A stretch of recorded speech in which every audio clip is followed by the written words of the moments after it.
Hello friends, welcome back to my YouTube channel Abhilash Chandra food and so title చూడని అర్థమైపోయింది. అదే అండి రసం. సో దానికోసం మనం ముందుగా ఒక చిన్న నిమ్మకాయ సైజ్ చింతపండుని తీసుకోవాలండి. ఇది ఏంటంటే ఫ్రెండ్స్ 2 టమాటాలు అండి. 2 టమాటాలు ఈ విధంగా కట్ చేసుకొని వేసుకున్నాము. సో ఒక చిన్న కట్ట కొత్తిమీర ఇందులో వేసుకున్నాము.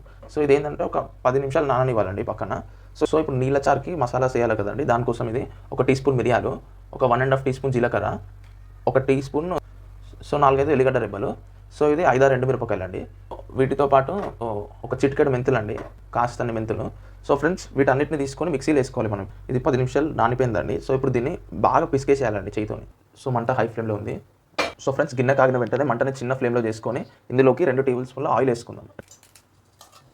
సో ఇందులోకి ఒక రెబ్బ కరివేపాకు వేస్తున్నాను. ఆ మసాలాలన్నీ క్రిస్ క్రాస్గా గ్రైండ్ చేసుకున్నాను. ఇది ఇందులోకి వేస్తున్నాను. చిటికెడు పసుపు వేస్తున్నాను ఫ్రెండ్స్. సో ఇది లో ఫ్లేమ్ మీద ఒక 2-3 నిమిషాలు మంచి సువాసన వచ్చే వరకు వేయించుకుంటున్నాం మనం లో ఫ్లేమ్. సో ఫ్రెండ్స్ ఇందాక చూపించాను కదా టమాటా, చింతపండు, ఇంకా కొత్తిమీర నానబెట్టుకున్నది. సో అందులో నుంచి బాగా పిసికి తీసుకున్న రసం ఇది. సో ఒక గ్లాసు వాటర్ వేస్తున్నాను ఫ్రెండ్స్ ఇందులోకి. మంట హై ఫ్లేమ్లో ఉంది.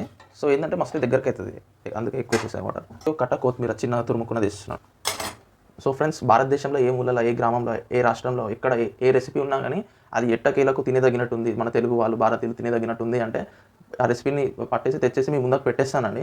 సో మీరు ఆ రెసిపీని నా వీడియో ద్వారా పొందాలనుకుంటే తప్పకుండా ఛానల్ని సబ్స్క్రైబ్ చేసుకోండి. సో ఈ రీల్ మీకు నచ్చినట్లయితే ఒక లైక్ వేసుకోండి ఫ్రెండ్స్. సో ఇది నేర్చుకోదగినట్టుంది, సింపుల్గా చూడాలని అనిపిస్తే తప్పకుండా మీ ఫ్రెండ్స్ అండ్ ఫ్యామిలీ మెంబర్స్కి షేర్ చేయండి. సో సాల్ట్ టేస్ట్కి తగ్గట్టు వేస్తున్నాను.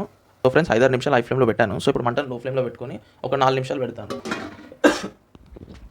సో ఫ్రెండ్స్ 5-6 నిమిషాలు లో ఫ్లేమ్లో మూత పెట్టి పెట్టాను. ఇప్పుడు తీస్తున్నాను మూత మీ ముందే చూడండి. సో ఫ్రెండ్స్ దీనికి కాంబినేషన్ అంటే ఎగ్ ఆమ్లెట్ అండి, ఇంకోటి ఏంటంటే aloo fry. So okay friends, మరో కొత్త రెసిపీతో వీళ్ళని తొందరలో మీ ముందుకు వస్తాను ఫ్రెండ్స్. అంతవరకు ఉంటాను.